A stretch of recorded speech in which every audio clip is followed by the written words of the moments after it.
जो आज टेक्निक प्राप्त है ये गॉड कबीर गिवन है, ताकि आप अपने सदग्रंथों को इन प्रोजेक्टर और डीवीडी के माध्यम से रूबरू देख सकें, आँखों देख सकें, फिर मिला सकें अपने। आपके घर उपलब्ध होती हैं ये सभी सदग्रंथ। और दया करी परमात्मा ने के अनुवादित करवा दिया उन्हीं के द्वारा जिनको ज्ञान नहीं था। अनुवाद उनको भाषा आती थी, जैसा भी उन्होंने अनुवाद, जहाँ उनकी बुद्धि काम करना बंद कर गई वहाँ तो गलत कर दिया, और जहाँ साधारण अनुवाद थे उन्होंने कर दिए। कहाँ स्लिप करी उनकी बुद्धि? जैसे श्रीमद् भगवत गीता अध्याय नंबर 7 के मंत्र नंबर 18 में अनुत्तम गति शब्द है। गीता ज्ञान दाता अपने से अन्य परमात्मा के विषय में जानकारी देता है और अपने विषय में भी जानकारी देता है।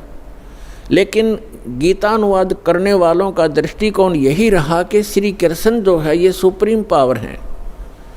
श्री कृष्ण इज विष्णु, ये विष्णु जी को सुप्रीम पावर मानकर ये मानते रहे कि श्रीमद् भगवत गीता का ज्ञान श्री विष्णु जी ने दिया है श्री कृष्ण रूप में। श्री कृष्ण भी विष्णु ही थे, ये खुद मानते हैं हमारे धर्मगुरु। तो इन्होंने श्रीमद् भगवत गीता को ठीक से ना समझकर, क्योंकि उनको सृष्टि रचना का ज्ञान नहीं था, जिस कारण से उन्होंने श्री कृष्ण को ही मूल परमात्मा मान लिया। जबकि गीता अध्याय नंबर 15 के श्लोक 16 और 17 में 3 प्रभु बताए हैं, 3 पुरुष बताए हैं। एक सरपुरुष, सरपुरुष है ब्रह्म,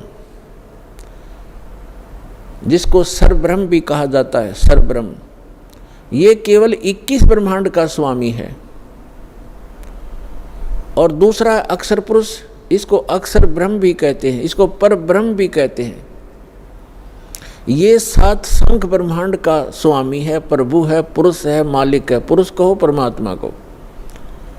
श्रीमद् भगवत गीता अध्याय नंबर 15 के श्लोक नंबर 16 में कहा कि 2 पुरुष हैं इस संसार में, पृथ्वी वाले लोकों में, और ये भी नाशवान और इनके अंतर्गत जितने प्राणी हैं वो भी नाशवान हैं। जीव आत्मा किसी की नहीं मरती, वो तो पशु पक्षी की भी नहीं मरती। श्रीमद् भगवत गीता अध्याय नंबर 15 के श्लोक नंबर 17 में तुरंत कहा है, उत्तम पुरुष है तू अन्य। पुरुष माने परमात्मा, प्रभु, स्वामी। उत्तम पुरुष यानी पुरुषोत्तम। पुरुषोत्तम तो इन दोनों से कोई भिन्न है। सरपुरुष और अक्षर पुरुष, जो 16वें श्लोक में बताए, इनसे कोई भिन्न है, वो वास्तव में परमात्मा कहा जाता है। उत्तम पुरुष है तू अन्य, परमात्मा इति उदाहरत, यह लोक तरम आविश्य विभर्ति अवय ईश्वर है। उत्तम पुरुष यानी पुरुषोत्तम, श्रेष्ठ भगवान, सही परमात्मा तो इन दोनों से कोई और है, अन्य है, और वही परमात्मा कहलाता है, वो परमात्मा कहा जाता है। और वही तीनों लोकों में प्रवेश करके सबका धारण पोषण करता है। श्रीमद् भगवत गीता अध्याय 15 के श्लोक नंबर 1 से लेकर 3 में एक विशेष विवेचन है, विवेश विवरण है कि उल्टा लटका हुआ ये संसार रूपी वृक्ष है। उल्टा लटका हुआ संसार रूपी वृक्ष जानो, जिसकी ऊपर को जड़, जड़ तो समझो मूल मालिक है, वो उत्तम पुरुष है तू अन्य जो है वो तो है जड़, मूल, और उसके बाद जो जमीन से बाहर दिखाई देता है वो सारा पेड़ होता है। उसके फिर विभाग बताए हैं। अक्षर पुरुष जो तना है वो अक्षर पुरुष है, और उससे कोई मोटी डार निकलती है वो सरपुरुष समझो। और उस सरपुरुष के आगे जो 3 शाखा हैं, रजगुण ब्रह्मा, सतगुण विष्णु, तमगुण शिव जी, वो आगे शाखा हैं, वो देव हैं, ये तीनों ब्रह्मा विष्णु महेश हैं। और 5 रूप संसार, उस परमेश्वर ने श्रीमद् भगवत गीता अध्याय नंबर 15 के श्लोक नंबर 1 में बताया है कि ऊपर उसी का विवरण अपनी सिंपल लैंग्वेज में सच्चिदानंद घन ब्रह्म की वाणी में कहा कि अक्षर पुरुष एक पेड़ है और सरपुरुष वाकी डार। सरपुरुष कहते हैं ज्योति निरंजन काल को, और इस काल के 3 पुत्र हैं, रजगुण ब्रह्मा, सतगुण विष्णु, तमगुण शिव जी। इस सरपुरुष के पुत्र हैं 3, ब्रह्मा विष्णु महेश। अक्षर पुरुष एक पेड़ है, सरपुरुष वा की डार, और तीनों देवा शाखा हैं, ये पात रूप संसार। तो इस पूरे प्रकरण में ब्रह्मा विष्णु महेश की क्या स्थिति है, ये इस ब्रह्म के पुत्र हैं। और ब्रह्मा विष्णु महेश की माता दुर्गा है, अष्टंगी देवी। तो विष्णु जी कौन है? विष्णु जी एक ब्रह्मांड में एक विभाग के विभागीय मंत्री हैं, सतोगुण विभाग के। और ये 3 भाई हैं, तीनों का अलग अलग विभाग है। रजोगुण विभाग के मंत्री मालिक प्रभु स्वामी ब्रह्मा जी, और सतोगुण विभाग के स्वामी श्री विष्णु जी, और तमोगुण विभाग के स्वामी प्रभु श्री शंकर जी। ये एक ब्रह्मांड में केवल एक विभागीय मंत्री हैं, और इनका पिता जो ब्रह्म है सरपुरुष, वो एक ब्रह्मांड के अंदर मुख्य मंत्री का रोल करता है। ऐसे ऐसे 21 ब्रह्मांड हैं सरपुरुष के, जिसको ज्योत स्वरूपी निरंजन काल भी कहा जाता है, जिसके लोक में हम रह रहे हैं। और फिर है अक्षर पुरुष। अक्षर पुरुष के 7 शंख, नील पद्म शंख, 7 शंख ब्रह्मांड हैं। और फिर तीसरा रहा वो परम अक्षर पुरुष, उत्तम पुरुष तु अन्य, वो ओवरऑल कंट्रोलर है। असंख्य ब्रह्मांड इंक्लूडिंग सरपुरुष एंड अक्षर पुरुष, इन सब के ऊपर और इसकी इनके अतिरिक्त जितने भी ब्रह्मांड हैं, पूरा विश्व है, पूरा संसार है, उन सब का मालिक है वो मूल मालिक है। वो संसार रूपी वृक्ष की जड़ है, मूल है, जहाँ से जैसे पूरे पेड़ को मूल से आहार प्राप्त होता है, ऐसे वो परमात्मा कबीर भगवान परम अक्षर पुरुष वो सबका पालनहार है। अब जैसे जिन महापुरुषों को परमात्मा मिले, उनमें से एक आदरणीय गरीबदास साहिब जी, गांव छुड़ानी, जिला झज्जर वाले हैं। वो बताते हैं परमात्मा को आंखों देखकर परमात्मा से परिचित सारी सभी ब्रह्मांडों से और परमात्मा द्वारा रची सृष्टि से परिचित होकर कहते हैं, अनंत कोटि ब्रह्मांड का एक रति नहीं भारे, सतगुरु पुरुष कबीरे हैं ये कुल के सिरजनहारे। वो कबीर कौन है? हम सुल्तानी नानक तारे, दादू को उपदेश दिया, जात जुलाहा भेद न पाया, वो काशी महे कबीर हुआ। अब ये है वो सारे ब्रह्मांडों का रचनार, मूल मालिक। अब हम फिर आते हैं श्रीमद् भगवद गीता अध्याय नंबर 15 के श्लोक 17 पर। उत्तम पुरुष तु अन्य परमात्मा इति उदाहरतः,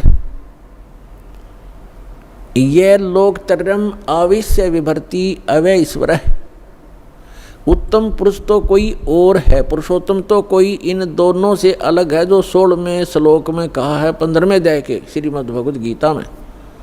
सपुरुष और अक्षर पुरुष से अन्य है, वो पुरुषोत्तम कहलाता है, और उसको वास्तव में वो परमात्मा कहा जाता है। परमात्मा माने श्रेष्ठ आत्मा। श्रेष्ठ आत्मा वही होता है जो किसी को दुख ना दे, किसी के बेटा बेटी की मृत्यु ना करे, कैंसर ना करे, किसी को रोग से युक्त ना करे, दुखी ना करे, उसको परमात्मा कहते हैं, श्रेष्ठ आत्मा, अच्छी आत्मा। और जो यहाँ हम देख रहे हैं बुचड़ खाना, किसी हॉस्पिटल में जाकर देख लो हाहाकार मची हुई है, और घर घर में देख लो कोई किसी रोग से दुखी, कोई किसी से दुखी, किसी की टांग कटी है, किसी का हाथ कटा है, कोई आंखों से अंधा है, कोई पैरालिसिस से तड़प रहा है। तो जिस लोक में हम रह रहे हैं, ये इस परमात्मा का लोक हो सकता है? ये तो कसाई आत्मा का लोक है, इस काल का लोक है जहाँ हम रह रहे हैं। ये कबीर भगवान ने आकर बताया। और जिन महापुरुषों को परमात्मा सचखंड लेकर गए अपने सुखमय स्थान पर, और फिर उनको गवाह बनाकर, साक्षी बनाकर वापस छोड़ा, उन्होंने भी यही बताया कि ये लोक ठीक नहीं, एक स्थान और है जहाँ जाने के बाद जीव फिर कभी लौटकर वापस इस गंदे लोक में नहीं आता, और वहाँ कोई दुख नहीं, वहाँ वर्द अवस्था नहीं, वहाँ मृत्यु नहीं।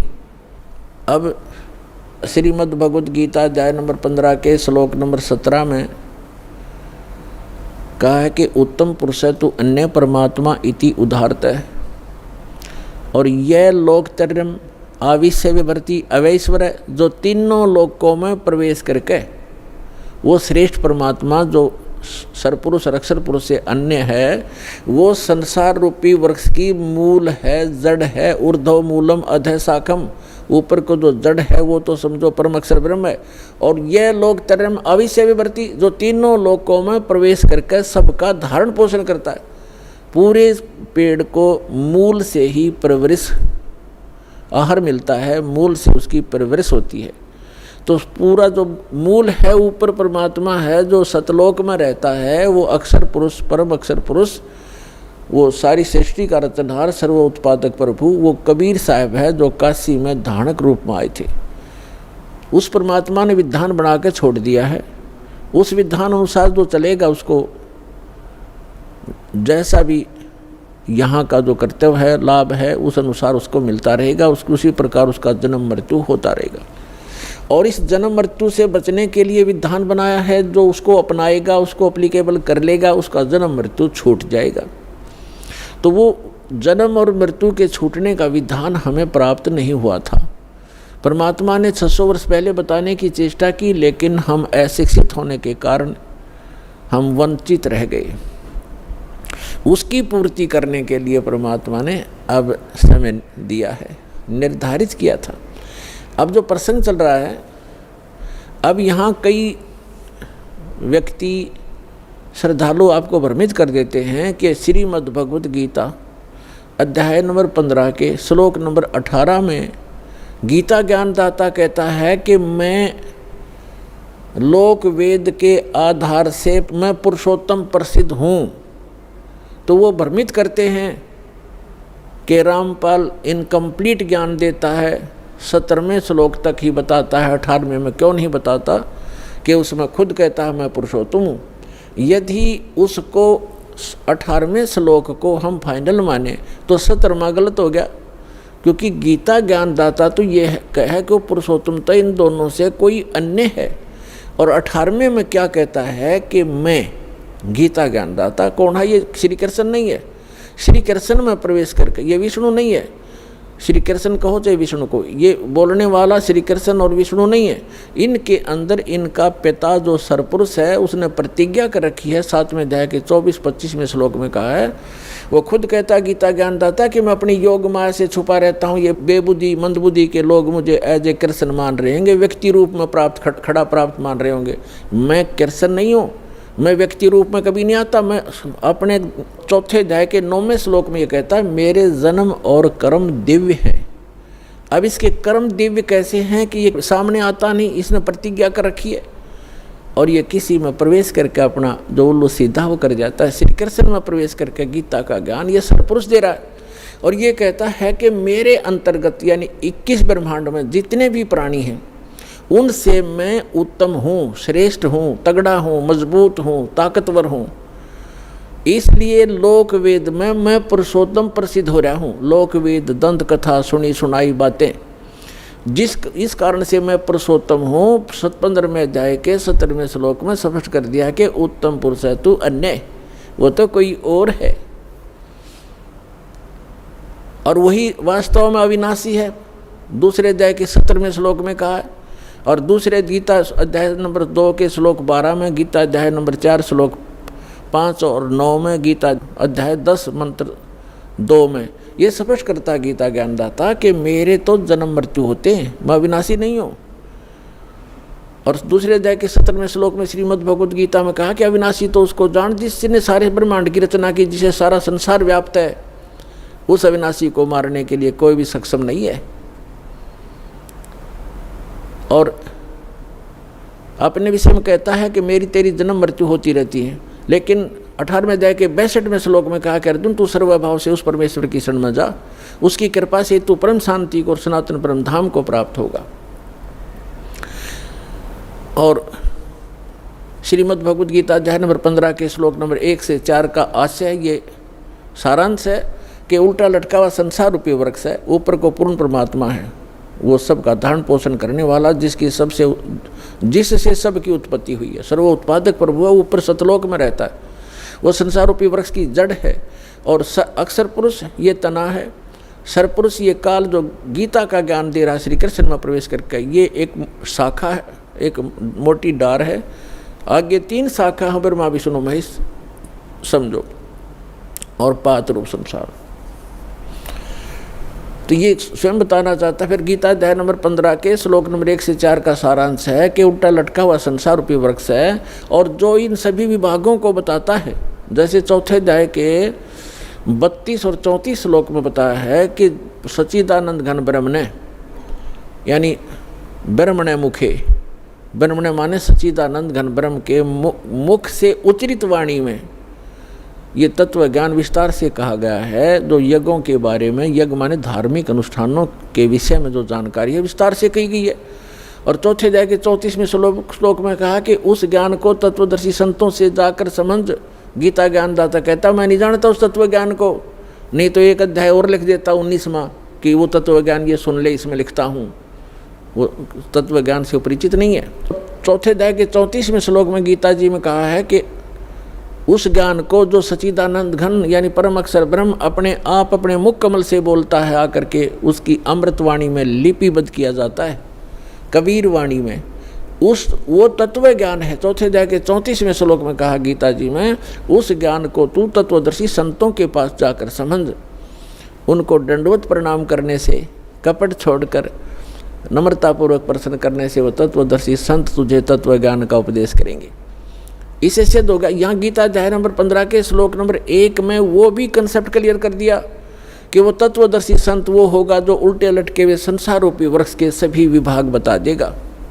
जैसे परमेश्वर स्वयं आते हैं, वो तत्वदर्शी संत की भूमिका भी करते हैं, भगवान तो वो होते ही होते हैं। कबीर साहब कहते हैं अक्षर पुरुष एक पेड़ है, सरपुरुष वा की डार, निरंजन वा की डार, और तीनों देवा शाखा हैं, ये पात रूप संसार। तो जड़ कौन है?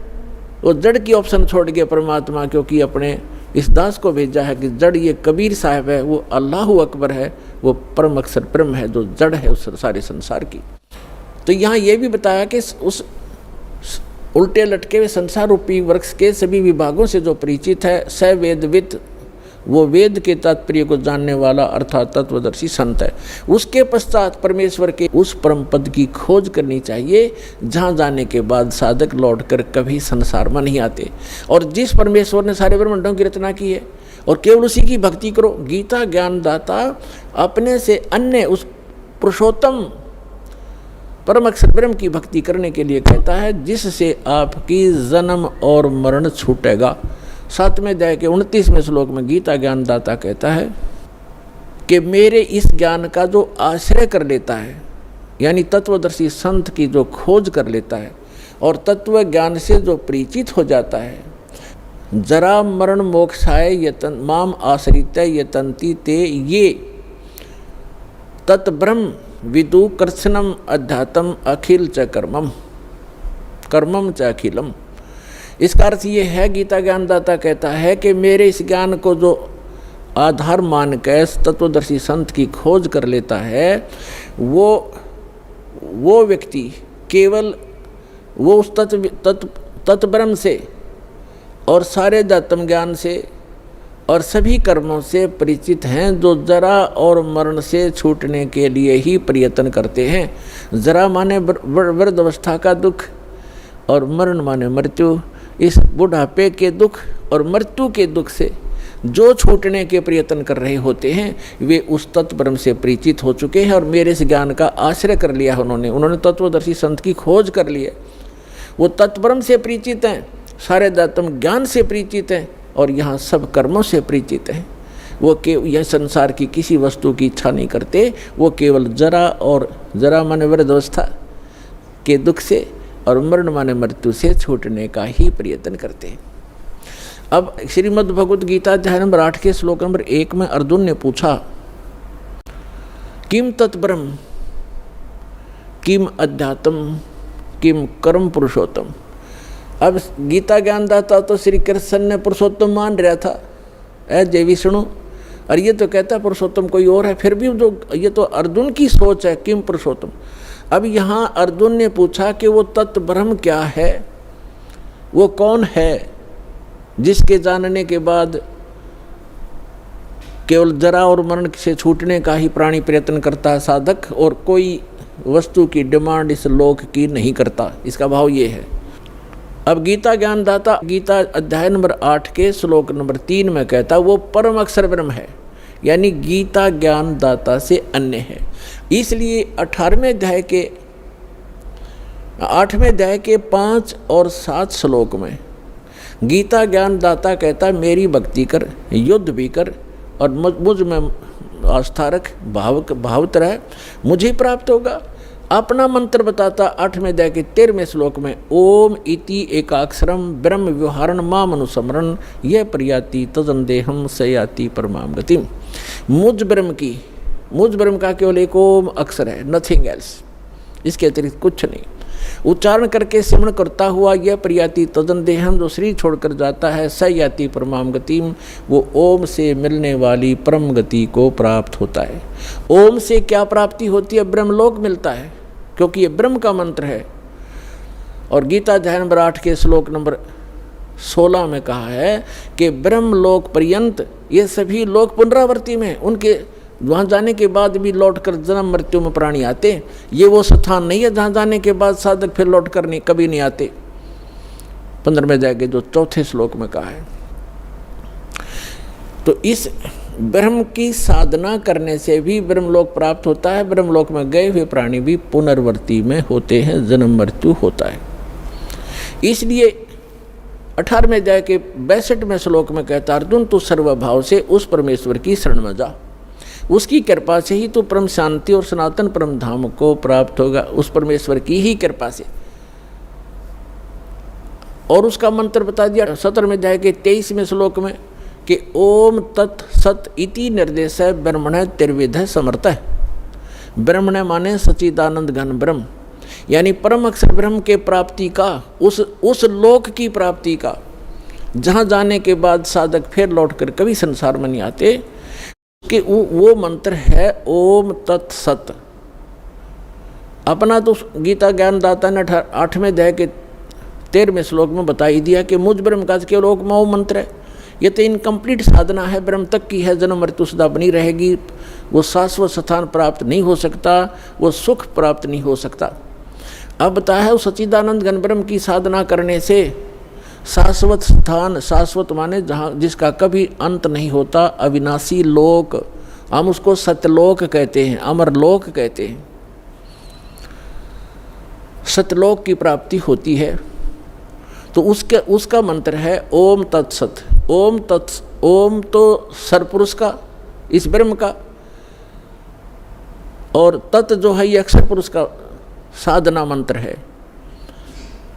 और सत तत् ये सांकेतिक है, तत् नहीं, ये अन्य मंत्र है, ये कोड वर्ड है, सांकेतिक शब्द है। और सत ये परम अक्षर ब्रह्म का साधना मंत्र है, वो कोड वर्ड है। ओम तत्सत ये शब्द नहीं है, ये मंत्र नहीं है, ये अन्य मंत्र हैं जो इस विश्व में दास के पास उपलब्ध है और किसी के पास नहीं है।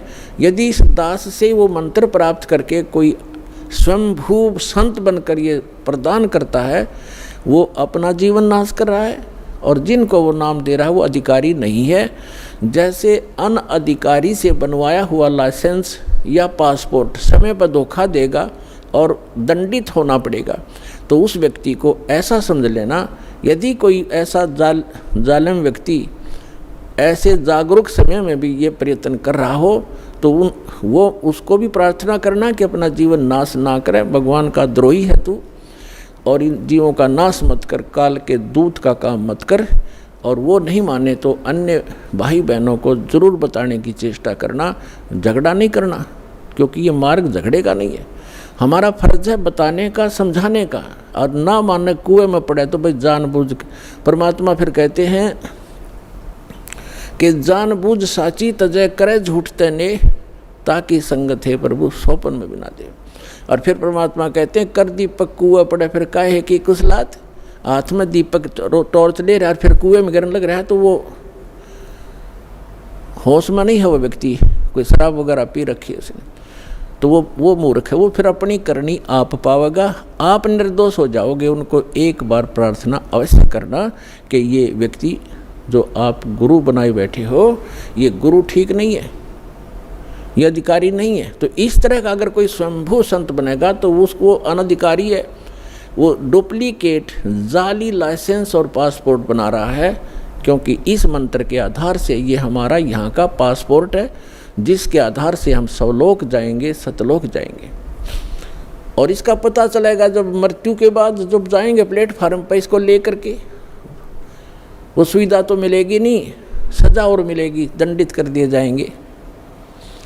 तो जो प्रसंग चल रहा है हम उसी पर आते हैं कि उस सच्चिदानंद घन ब्रह्म के पाने का इस 3 मंत्र के जाप का प्रावधान है, निर्देश है, डायरेक्शन है, नथिंग एल्स।